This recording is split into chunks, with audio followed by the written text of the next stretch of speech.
Hello दोस्तों, आज मैं फिर आपके लिए लेकर आई हूँ हमारी सीरीज प्यार तूने किया किया में एक नई कहानी।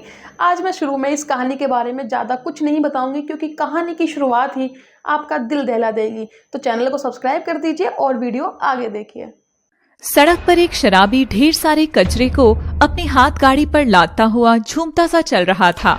हे झूम बराबर झूम शराबी, झूम बराबर झूम। सारे कचरे को बेचकर मेरी 2 वक्त की दारू का इंतजाम तो हो ही जाएगा।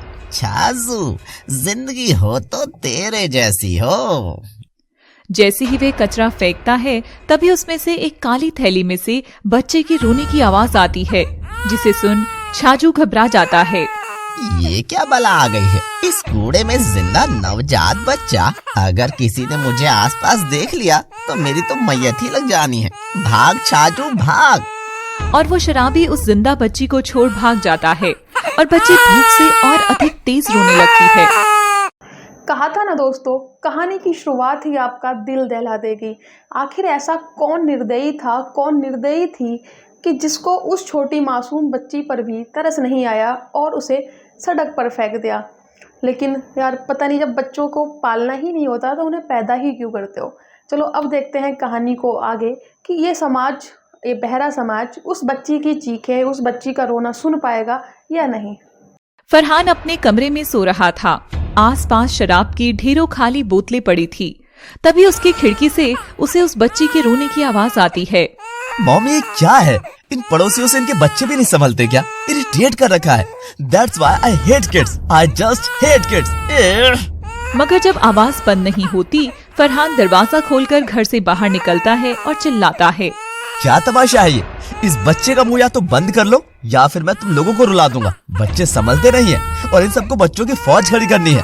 सिर में दर्द कर रखा है। मगर तब भी आवाज बंद नहीं हुई तो फरहान आवाज की दिशा में थोड़ा चलकर कचरे के ढेर के पास जाकर देखता है कि उसमें नवजात बच्ची पड़ी हुई है। हे खुदाया, ये क्या जुल्म है? मॉम जल्दी इधर आओ। फरहान की माँ भी उस बच्ची को कचरे के ढेर में देखती है और देखते देखते वहाँ लोगों की भीड़ जमा हो जाती है, मगर कोई भी मदद करने आगे नहीं आता। तब फरहान की माँ उस बच्ची को कचरे से निकालकर गोद में लेती है और वहीं से बदल जाती है उस लावारिस बच्ची की पूरी कहानी। ऐसा कर्म करने वाले नरक की आग में जलेंगे। चल फरहान, इसे अपने घर में ले चलते हैं। पर किसी और की करनी हम अपने सिर पर क्यों रखें? बच्चे सिर्फ खुदा की करनी होते हैं फरहान, भगवान का कर्म होते हैं। इंसान तो बस अपने लालच में इन्हें पैदा करता है। फरहान और उसकी माँ उस बच्ची को अपने पास ही रख लेते हैं। फरहान शुरू में तो उस नन्ही जान से चिढ़ता था, मगर धीरे धीरे उसे भी लगाव होने लगा और एक दिन वह पहली बार अपने मुंह से पहला शब्द बोलती है, पा। मॉम, एंजल ने मुझे पा बोला। उसने पहला शब्द पा बोला। फरहान एंजल को बहुत प्यार करने लगा। एंजल के आने के बाद फरहान भी एंजल के साथ बैठकर अपनी शराब छोड़कर बॉर्नवीटा का दूध पीने लगा। दोस्तों, फरहान की शराबी बिखरी हुई जिंदगी तो एंजल ने बदल दी, लेकिन आप हमारे इस चैनल की जिंदगी कब बदलने वाले हैं? अरे मैं बोल रही हूँ, आप इस चैनल को अपना प्यार कब देंगे? जल्दी जल्दी इसको सब्सक्राइबर कराइए और चलो अब कहानी आगे देखिए। और ऐसे ही सालों बीत गए। एंजल भी थोड़ी बड़ी हो गई।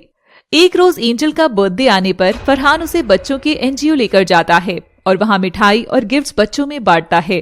तभी वह देखता है कि एंजल तो वहाँ थी ही नहीं। एंजल कहाँ हो तुम? फरहान देखता है कि एंजल एक लेडी की गोद में बैठी थी। लेडी फरहान को देखती है। फरहान उसकी ओर देखता है। फरहान, तुम यहाँ? आज भी तुम वैसे ही हो ना? रिद्धिमा, वाह! इतने सालों बाद तुम्हें देख रहा हूँ। मैं सच में तुमको देखकर बहुत खुश हूँ। फरहान रिद्धिमा से गले लगता है और दोनों की धड़कनें बहुत बढ़ जाती हैं। चले पापा? यस माय लव, बस चलते हैं। ओह, तो ये तुम्हारी बेटी है? बड़ी ही प्यारी है। अच्छा लगा तुम्हें जिम्मेदार होता देख और लाइफ में आगे बढ़ता देख। Congrats for being father figure. अचानक एक छोटा बच्चा वहाँ रोता हुआ आता है। माँ इधर आओ ना, मुझे चोट लगी है। ओह वाह, तो ये तुम्हारा बेटा है। खुशी हुई तुम्हें जिंदगी जीता देख। वेल, अभी तो मैं चलता हूँ, बाद में मिलता हूँ कभी। फरहान एंजल के साथ वहाँ से चला जाता है। रिद्धिमा बस उसे जाते हुए देख रही थी। रात में दोनों अपने बिस्तर पर बेचैन से छत निहार रहे थे। तो माँ बन गई, यानी जीने लगी हो। और तुम बस जीती रहो, इसलिए तो मैं चला गया था। मेरी रिधिमा, तुम इतने सालों बाद क्यों लौटी हो रिधिमा यार? तुम अपनी लाइफ में आगे बढ़ चुके हो। सच कहूँ तो ये देख मुझे खुशी हुई, पर इतने सालों तक क्यों नहीं लौटे थे तुम फरहान, क्यों? दोनों के चेहरे पर सुकून की मुस्कान थी, मगर आंख से दर्द बनकर आंसू बह रहे थे। दोस्तों, कहानी शुरू हुई थी सड़क पर पड़ी हुई एक छोटी बच्ची से, लेकिन इस कहानी में रिधिमा और फरहान भी मिल गए और उन दोनों का इतने दिनों के बाद मिलना बताता है कि कोई ना कोई दर्द उनके दिल में छुपा हुआ था। अब मैं मिलूंगी आपसे इस कहानी के अगले भाग में।